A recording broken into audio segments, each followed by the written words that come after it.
우리 막내 아들은 저희가 1살 조금 넘어서 한국에서 입양을 했습니다. 이 아이가 아주 어릴 적부터 눈치를 봐요. 학교에서 운동을 하다가 다리를 다쳤다는 거예요. 저희 아들이 괜찮대요. 늘 하는 대답. I am okay. 이제 아침에 새벽 기도를 가기 위해서 제가 나왔는데 이 아들이 밤새도록 울었어요. 너무 아파서 눈이 퉁퉁 부었어요.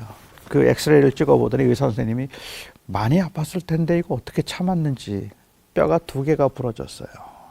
우리 아들이 차에 타자마자 딱 2마디 해요. Daddy, I am so sorry. 이놈아, 그럴 때는 미안하다 그러는 거 아니야. 그럴 때는 내가 아파서 아프다고 말하면 마치 하나님을 신뢰하지 않는 사람인 것처럼 여겨질까 봐 그냥 그것을 참아내려고 하고 삭히려고 하고 그러면서 마음속에는 자꾸만 상처가 쌓이게 되는 것 같아요.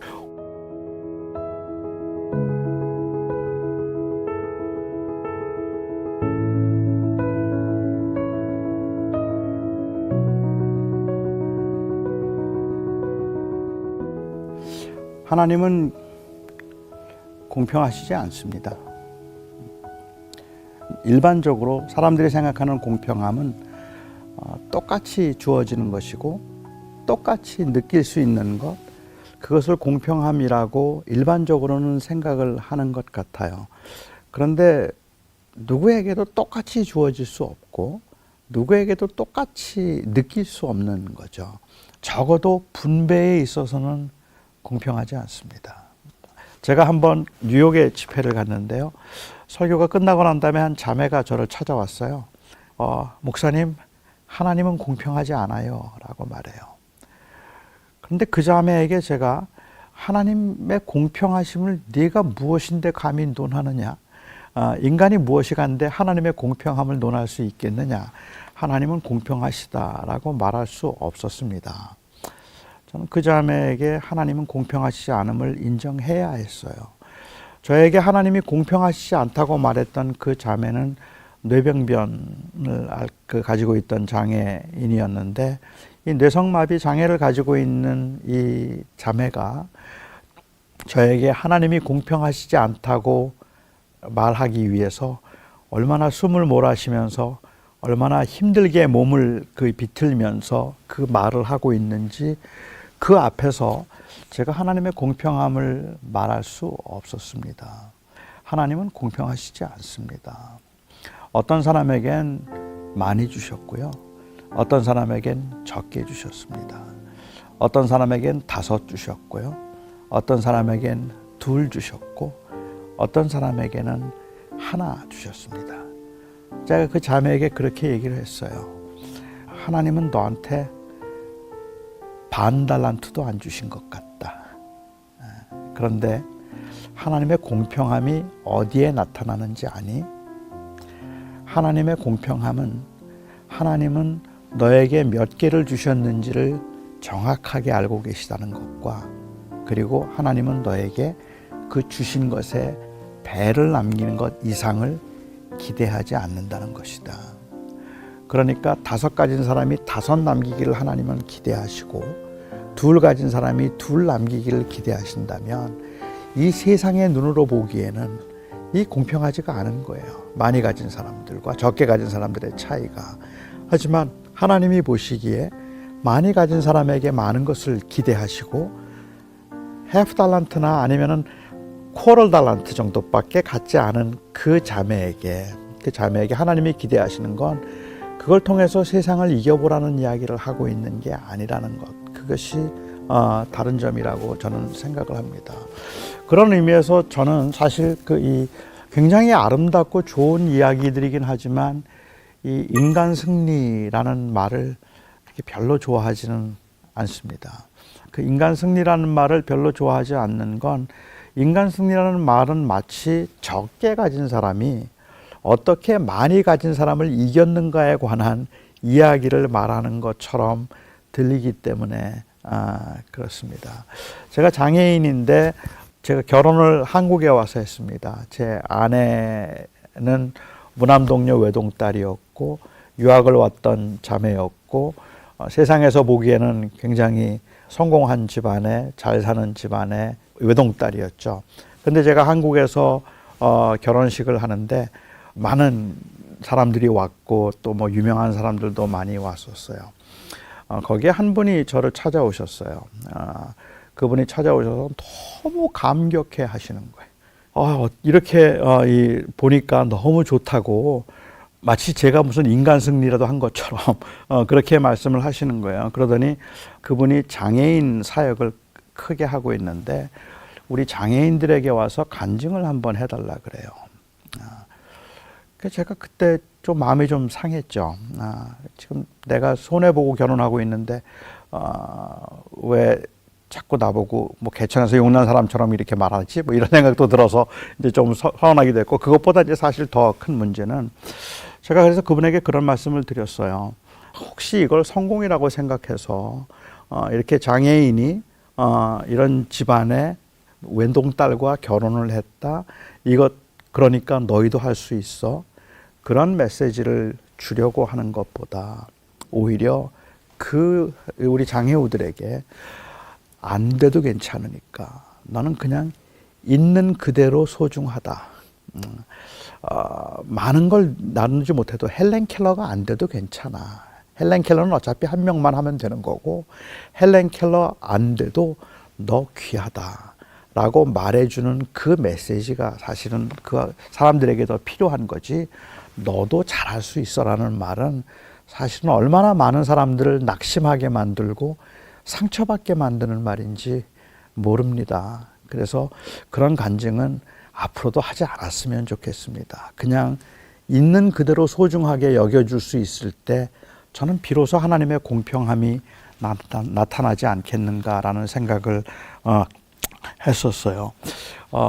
저는 주어진 이 환경이나 아니면 주어진 상황이 너무 달라서 이 불공평한 세상, 도대체 왜 이렇게 세상은 불공평하지라는 탄식과 절망이 나올 수 있는 이 상황을 저는 충분히 공감할 수 있을 것 같습니다. 솔직히 저도 너무 답답하고 너무 화가 나기도 할 때도 있어요. 목회를 하면서 왜 이 사람들은 이렇게 평생을 아파야 되는 거지? 라고 생각이 되기도 하고, 특별히 이제 저는 장애인 가족들과 많이 생활을 같이 했으니까 그분들이 평생 동안 그 마음에 안고 가야 되는 그 어려운 시간들, 그 아픔과 눈물들을 생각하면 이거 왜 하나님은 이런 것들을 그냥 용납하실까? 물론 뭐 이 모든 고난들이 다 죄로 인하여서 세상에 들어왔다고 하는 것, 그리고 결국은 소유보다는 마음이 중요한 거니까 마음을 잘 다스리면 상황은 어떻든 뭐 그래도 그거는 행복할 수 있다라고 말하는 것, 뭐 그것도 저는 일정 부분 동의하지만, 그렇지만 그 부당하게 아니면 불공평하게 적게 주어진 것을 가지고 버거운 세상에서 끊임없이 비교되고 끊임없이 무시되는 이 세상을 살아가야 되는 사람들에게 이 일은 정말로 어렵고 힘든 일임에 틀림이 없다고 저는 생각을 합니다. 저는 그 답이 뭐냐고 말하면 너무 속이 탈 만큼 저에게도 그 답이 없어서 그냥 하나님이 선하시니까 이 하나님의 선하심으로 모든 것을 공평하게 하실 그날이 오겠지라는 그 믿음으로 그냥 살아낼 뿐이지, 그리고 예수님을 통해서 그 하나님의 사랑과 선하심이 반드시 나타날 것이라는 확신이 있을 뿐이지, 이 세상의 부조리한 모습들을 보면서는 어떤 희망이라든지 이렇게 하면 되겠구나라는 가능성을 볼 만한 일들은 사실은 없습니다. 특별히 어려움과 고난 가운데 있는 사람들, 장애인들 보면서는 저는 그런 생각들을 더 많이 하게 됐던 것 같아요. 아무리 애를 써도 넘어가기 어려운 그 선들, 몸부림치면서 살아가는데 결국은 그 벽에 부딪혀서 그냥 계속 좌절을 해야 되는, 나면서부터 아무것도 가지지 않은 사람들의 모습도 있지 않을까라는 생각을 하게 됩니다. 그러면 우리는 이런 세상에서 도대체 어떻게 살아야 되는가 하는 게 중요한 문제일 것 같아요. 하나님의 공평하심은 말씀드린 것처럼 분배해서 나타나지는 않습니다. 하나님은 많이 주신 사람이 있고 적게 주신 사람이 있으니까. 하지만 제가 믿는 바 하나님은 어떻게 누구에게 얼마를 주셨는가를 분명히 아실 거라고 저는 생각합니다. 그 하나님은 그것을 아실 뿐만 아니라 저는 세상이 말하고 있는 그 기준에 의해서 한 인생의 가치를 평가해 주지 않으실 거라고 저는 생각을 해요. 그럴 때 하나님의 공평하심이 거기에서 나타나지 않겠는가라는 생각은 할 수가 있을 것 같습니다. 그래서 이 열악한 환경에 있는 분들, 세상은 참 공평하지 않다고 생각하면서 살아가는 분들에게 제가 부탁을 드리고 싶습니다. 하나님께서 적게 주셨다는 사실로 인하여서 힘들기는 하지만 그것 때문에 낙심하거나 포기하지는 않았으면 좋겠습니다. 비록 half 달란트밖에 나에게 주어지는 것이 없더라도 우리가 치열하게 싸워야 되는 영적인 현장에서 우리가 해야 되는 그 일들은 내가 어떻게 하면 5달란트를 이길 수 있을까가 아닙니다. 어떻게 하면 내게 주어진 것을 가지고 최선을 다해서 또 다른 half 달란트를 남길 수 있을까. 그리고 하나님께서 결국은 이 모든 것들로 인하여서 똑같이 보상하시리라는, 5개를 가지고 5개를 남겼든 하나를 가지고 하나를 남겼든 똑같이 보상하실 것이라는 그 믿음, 거기에 공평함이 드러날 것이라는 믿음을 가지고 조금 더 살아내 주셨으면 하는 바람이 있고요. 그렇게 살면서 이게 워낙에 힘든 일이니까 저는 참 어렵고 힘들다는 걸 조금 이제는 좀 말해도 되지 않을까 하는 생각이 들어요. 그러니까 하나님 왜 나한테 이렇게 하세요? 너무 힘들어요 라고 말할 수 있으면, 전 말했으면 어떨까 하는 생각이 좀 들게 하는데, 그러면서 주님과 더 가까이 갔으면 좋겠는데, 사실은 믿음으로 살려고 애를 쓰는 사람들이 이 세상에 살면서 너무 힘들고 버겁게 살다 보니까 꽤 많은 분들이 하나님께 대해서 굉장히 많이 섭섭해하고 있습니다. 그리고 제가 이제 제 표현을 한다면 조금 삐져 있어요. 뭐 하나님이 다 참 주신 거니까 괜찮다고 생각은 하면서도, 그런데 왜 하나님이 나에겐 이렇게 하셨지라는 그 이 섭섭함, 아쉬움들이 많은 사람들의 삶 속에 남아 있는 것 같기는 해요.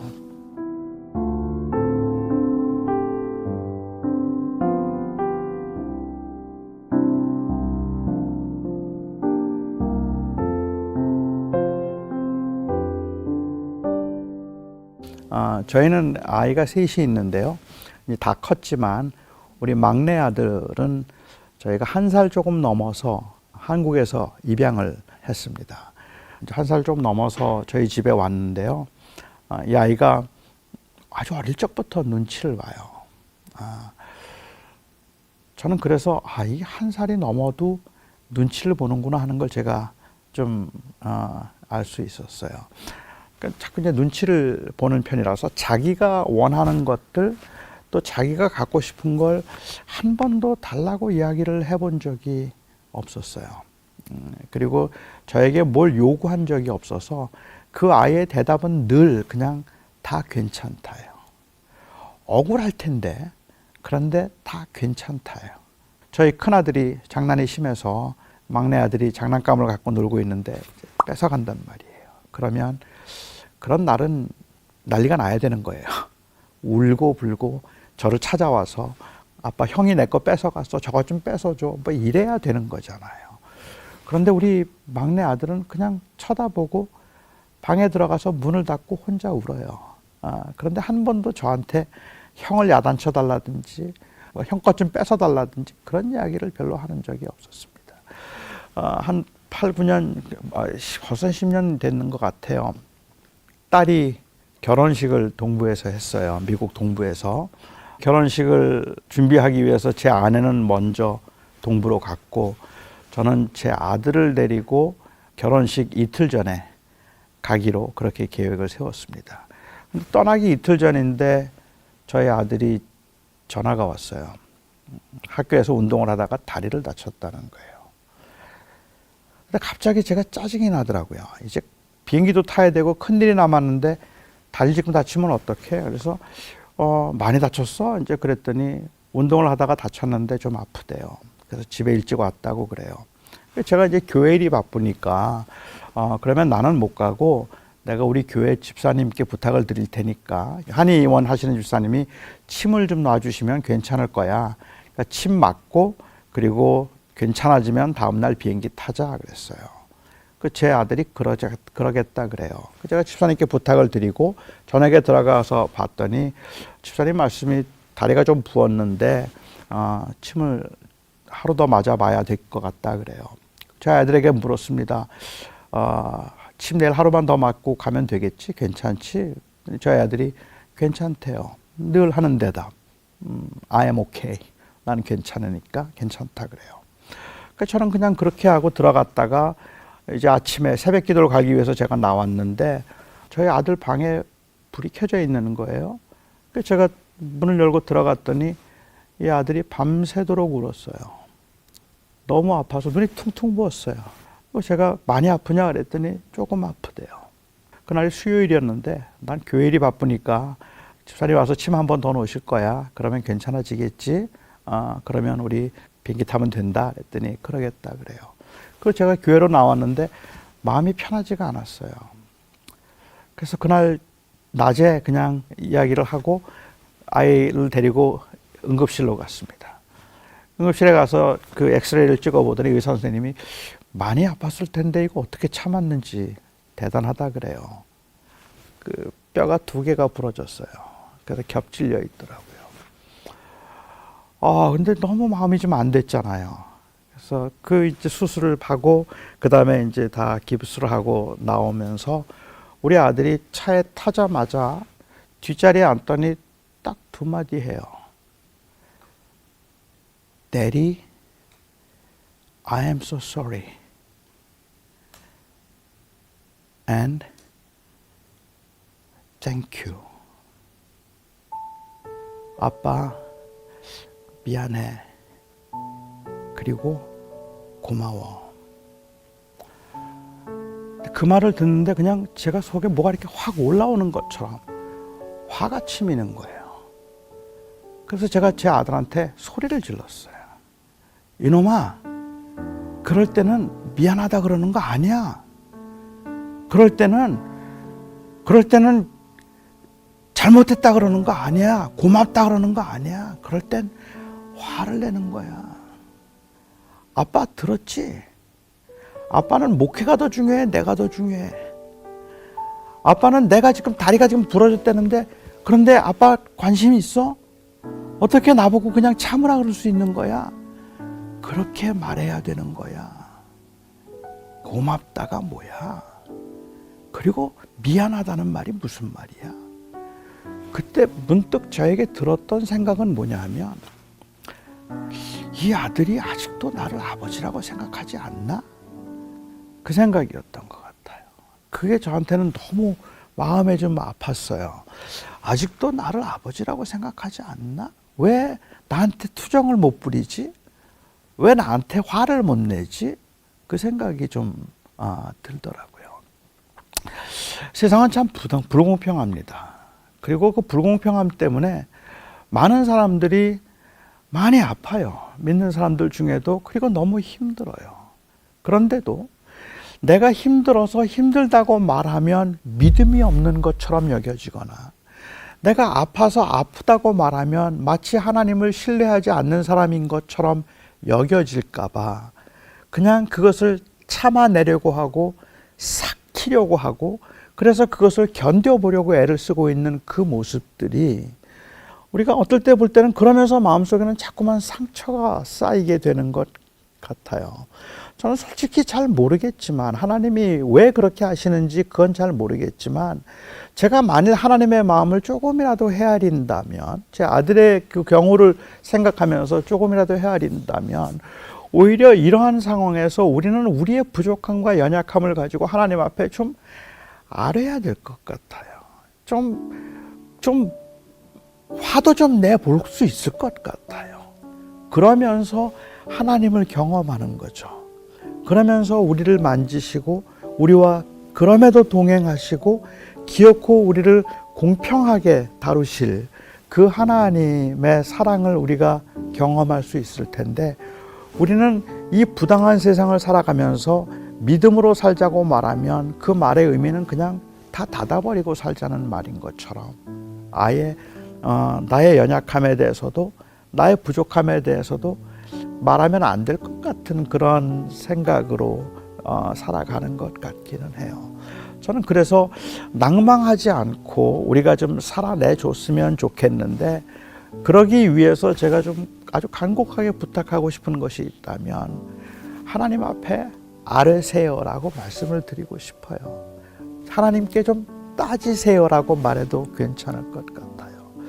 왜 나를 이렇게 힘들게 하셨는지, 그리고 그렇게 하나님께 힘들게 하셨느냐고 그렇게 구하는 중에 저는 혹 하나님의 임재와 그리고 하나님의 도우심을 경험할 수 있다면 오히려 그게 더 낫겠다.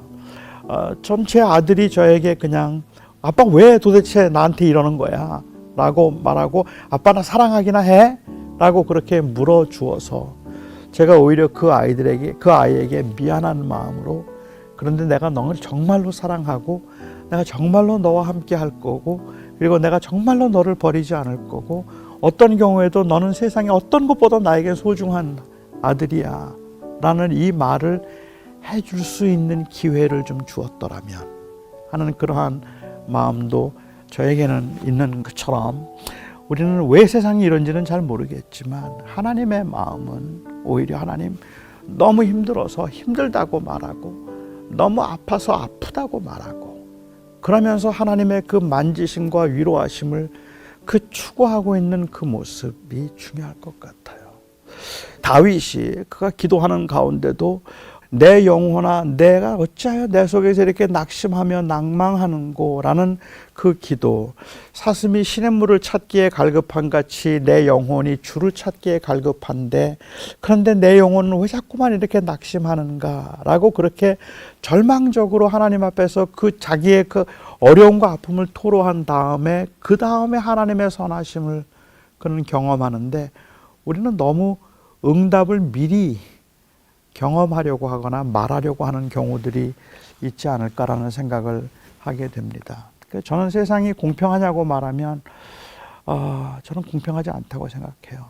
공평하지 않은 세상을 우리가 어떻게 하면 공평하게 만들 수 있을까? 최선을 다해야 되겠죠. 그런데 인간의 이 죄, 욕심에서부터 비롯된 세상은 그렇게 공평해지지는 않을 것 같아요. 주님이 다시 오실 때까지.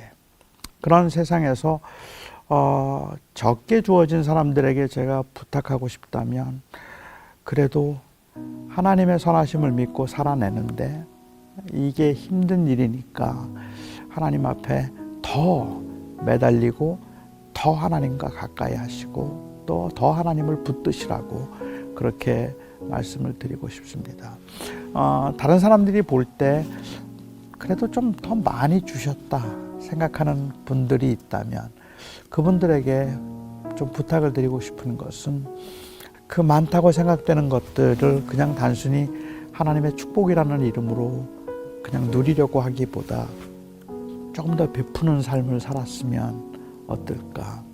재물뿐만 아니라 조금 더 다른 사람들에게 관심을 가지고, 그래서 그 하나님의 공평함이 그 여러분들의 삶을 통해서 다른 사람들의 삶 속에서 경험될 수 있도록 그러한 사명을 가지고 살아내 주셨으면 좋겠다 하는 그러한 마음도 있습니다. 많이 있기 때문에 무시하거나 힘들게 하는 일들이 없었으면 좋겠습니다. 대부분의 사람들이 경험하게 되는 그 아픔들은 주어진 현실의 부족함, 그것들이 가져다 주는 불편함, 그거 사실은 굉장히 커요. 크기는 하지만 그것 때문에 불행하다고 생각하지는 않습니다. 그래도 견딜만 합니다. 그런데 사람들이 더 견디기 힘들어질 때는 뭐냐 하면 바로 그 부족함으로 인하여서 비교될 때입니다. 그리고 그 부족함 때문에 무시를 당한다고 생각할 때인 것 같아요. 내가 부족하다는 것이 사는데 굉장히 불편하기는 하더라도 그래도 뭐 불편한 대로 그냥 또 살자면 살아갈 수 있어요.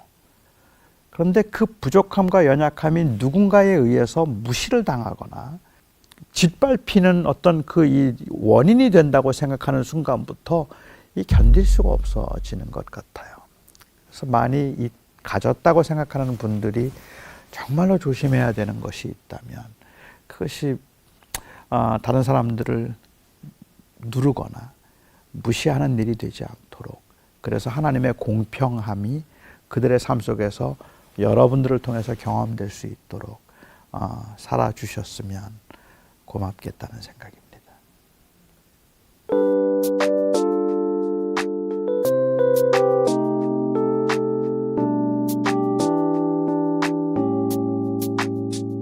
저는 오히려 반대였던 것 같아요.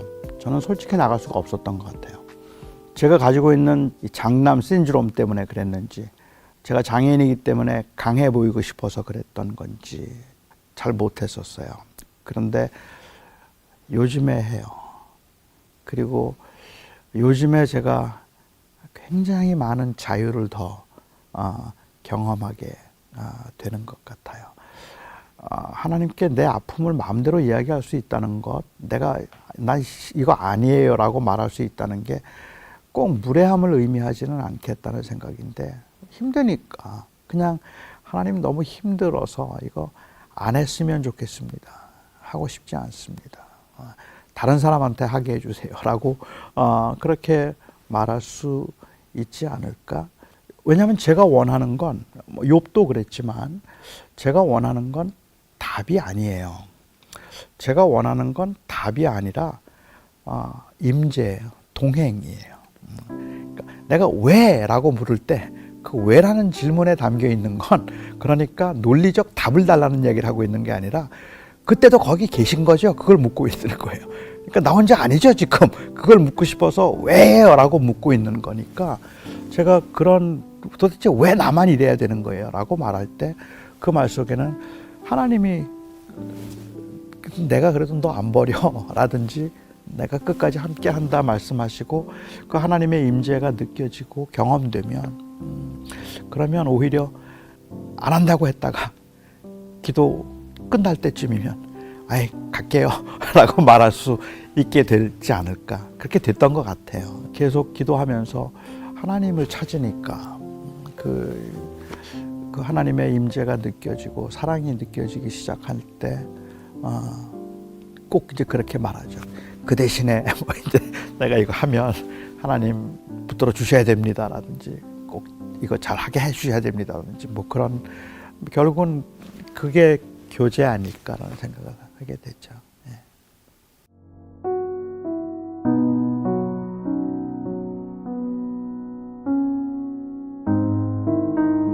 제가 생각하는 자유는 제가 저의 약함을 이제는 인정할 수 있고 말할 수 있다는 거, 그게 자유인 것 같아요.